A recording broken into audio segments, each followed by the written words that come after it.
What qualifies quality mathematics teaching? And how do we go about creating mathematics classrooms that enhance student learning? Where do we find real-world examples of quality teaching that can help us as teachers improve our instruction? Great news! In 2017, the NCTM released the book Enhancing Classroom Practices with Research Behind Principles to Action. This book is easily found on the NCTM's website and can be purchased as an ebook or a paperback. On page 7 of the introduction, the purpose of the book can be found. The book, Enhancing Classroom Practices, was created by the NCTM specifically to, quote, summarize and synthesize the research behind each of the guiding principles and essential elements, and to offer examples of what they might look like in classroom practice, end quote. The NCTM didn't want to bother the reader with tons of research reading, so they did all the work for them, and then decided to make this a practical, easy-to-use book that guides the reader through some of the best mathematical practices. These practices can help you set clear and precise goals, provide ways to implement tasks, which helps promote reasoning and problem solving, demonstrates and gives you the importance of representations in mathematics, describes some of the key functions that a teacher plays in mathematical discourse, provides insight on how to repurpose questions to assess or advance your students, helps teachers with understanding the importance of building procedural fluency, empowers teachers to create classrooms with productive struggle, helps teachers give our students voices in our classrooms, and helps us align our teaching practices to make our classrooms more equitable. This book includes real-life examples, illustrations, teacher-student dialogue, how to use the practices within our classroom while aligning these practices to research. There's practical representations at various grade levels, useful insight, and purpose for using these within your classroom, all while aligning these practices to research and the NCTM and CCSSM vision. Wow! This is basically a handheld mathematics methods course, grounded in research, highly effective. Change your classroom for the better and promote mathematical learning, which will ultimately increase student achievement. It's an all-in-one package deal that promotes success for all. It's definitely a win-win situation. 4 big ideas that occur throughout the book. I've broken this book into 4 components and listed where each of these practices fit in. There's planning lessons, instructional tools, students, and national content. Planning lessons include setting goals. Instructional tools and activities include implementing tasks, representations, mathematical discourse, building procedural fluency. Students, productive struggle and student voice. National context is access to equitable mathematics practices and curriculum that supports the NCTM and CCSSM. I'll focus on one aspect of each component so you can get a gist of the book without me telling all of its secrets. Let's look at Chapter 1, Setting Goals. If you think you're a goal setter, I urge you to reflect and compare your current practices to these set by the NCTM's expectations.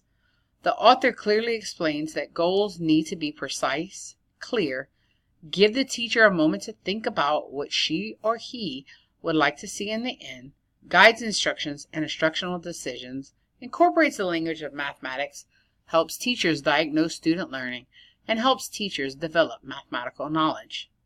Let's take a deeper look into the chapter, specifically the process of specifying goals. 1, we have to acknowledge that writing specific goals is going to require more work, which some teachers may find troubling. It's important to find ways to write the goals in a way that makes sense to you.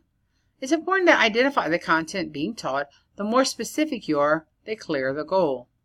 Identify the types of understanding that must exist in order to achieve the goal. For example, if it's a student's first time learning slope-intercept form, is the focus for understanding on just slope, just the y-intercept, the ways in which we write the equation, the graphing, what understanding must exist?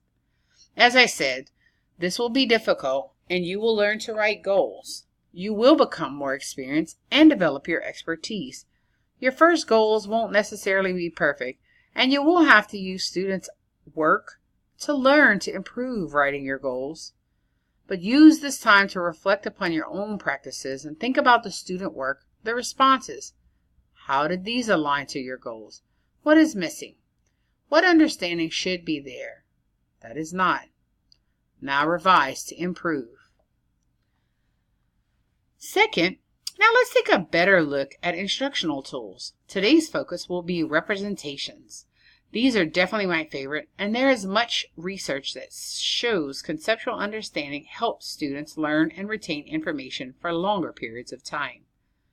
First, in the book, they discuss the 5 types of representations: contextual, visual, verbal, physical, and symbolic. Models are created to produce a model of the mathematics and to model for problem solving. The ultimate goals for students are to use representations to learn about concepts and procedures and as tools to solve future problems. Developing models for, sequencing the models to, make them make sense for the children. Therefore, you may begin with a picture. Slice it in half. Describe this as sharing half of the pizza. The next representation, you may use $1. Sharing half means 50 cents. Then move to a tape diagram, then a number diagram, and so on. You scaffold the learning of students by sequencing the representations used during learning. One of the best reasons to use representations is that they deepen students' understanding and help students make connections. Students learn to make connections between algorithms and partial products. Distributive property makes more sense when using a tape diagram. You can thoroughly see the multiplication across addition. By using representations, you are building students' conceptual understanding. Research shows that students who become more fluent with using representations have deeper understandings of mathematics than those who cannot. In this chapter, there are representations from various grade levels, so teachers can make the connection between using the representations at their level and applying them to their class. This is a perfect chapter for teachers who are ready to improve their students' learning and see a deeper respect and understanding of mathematics. Now let's take a look at students, specifically student voice. Giving students voice in our classrooms empowers them to become productive, hardworking, responsible for their learning, stewards of their knowledge. How do we go about giving students voice? The author provides insight into listening for mathematics and listening to students. Listening for mathematics may be clouded by your own experiences with mathematics. We listen for processes and procedures and may miss some of the key concepts that we need to address. We have to be aware of these biases and focus on the goal. What mathematics should we hear from various perspectives? What is it that specifically students should understand? What are they not understanding, and how do I address this? Also, there is listening to students. Teachers may ask students to share their ways in which they problem solve. They may be invited to ask questions or express concerns.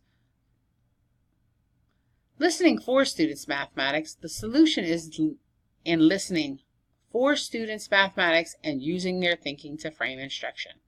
The teacher who listens for students mathematics is one who integrates, quote unquote, integrates the voice of the discipline and the voices of children as she defines her inner voice in making sense of learners' understanding, end quote. Teachers should monitor their students during group work or individual time and ask students to share their work with others during whole group instruction. By doing this, the teacher can get an understanding of the strategies that students are using, get an understanding of these thoughts, and from this, the teacher can figure out what questions need to be asked. What questions do I ask to clear up misconceptions? What questions can push students to higher understanding? Finally, let's look at providing access to equitable mathematics learning.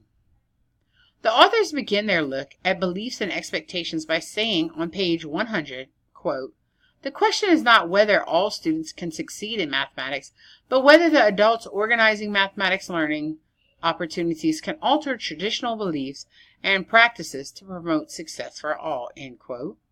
Teachers own up to their own biases and prejudice and reflect upon these while teaching, creating assessments, and delivering instruction, and this improves instruction and student learning.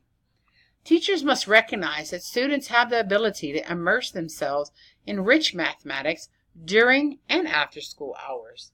And teachers must create a growth mindset for themselves and help to foster this growth mindset amongst their students. Teachers can build an asset belief about students instead of a deficit belief. Instead of looking at students as they are lacking skills, begin focusing on the things that they do know, their assets, their culture, their beliefs, their family background, all of the things that they bring with them to school, their capital. There are some limitations. The author does provide explanations, illustrations, and representations of each of the strands, but because the book reads more educational, informative, and textbook at times, there may be a disconnect between teachers and practical use of the standards. This book would definitely be fitting for a book study with a math coach or a math expert who can help the teacher dig into understanding each of these practices. And perhaps more information about practice at different levels of schooling would be more beneficial. I find that people use practices that they truly understand and that they seem practical.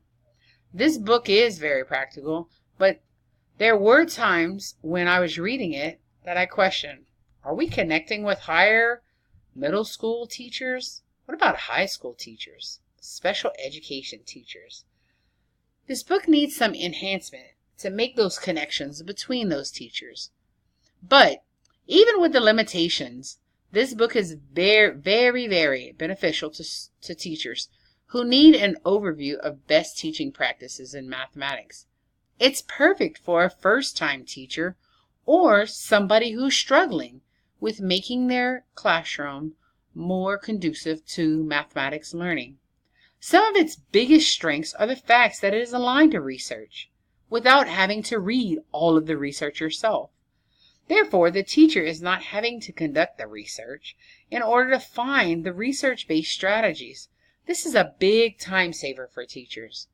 It's a relatively fair-sized book, so if you don't have tons of time to spend reading and just need to get a gist of things, this book is definitely your style. This book can easily be used as a beginning guide to improving mathematics instruction, and then leaders can build upon each of the practices with further PD videos or courses. And this book definitely is great for math coaches and administrators. What a great way to think about ways in which that you can create professional development opportunities for your teachers. Like I said, book study, administrators, teachers. Overall, this book is a handy mathematical methods course in one. Thanks for listening.